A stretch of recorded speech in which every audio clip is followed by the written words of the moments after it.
तहसील कार्यालयातील सेतू स्कॅनिंग सेवा ठप्प, विद्यार्थी व पालकांची मोठी गैरसोय. प्रशासनाने तातडीने लक्ष देण्याची मागणी.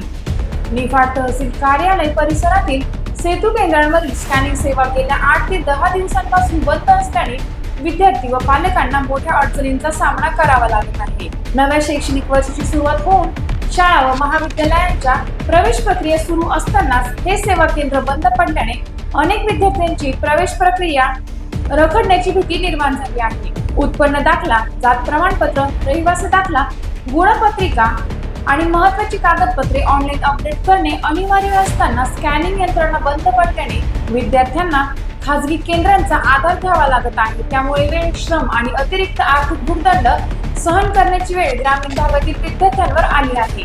काही विद्यार्थ्यांच्या अर्जांना अंतिम तारखा जवळ येत असल्याने पालकांमध्ये चिंतेचे वातावरण आहे. तहसील व प्रांत अधिकारी यांनी गांभीर्याने लक्ष घालून स्कॅनिंग यंत्रणा तात्काळ दुरुस्त करावी, पर्यायी सुविधा उपलब्ध करावी, विद्यार्थ्यांसाठी स्वतंत्र मदत केंद्र सुरू करावी अशी जोरदार मागणी नागरिक, पालक व विद्यार्थ्यांकडून करण्यात येत आहे. टाइम्स ऑफ महाराष्ट्रसाठी निफाड प्रतिनिधी योगेश कर्डिले यांचा रिपोर्ट.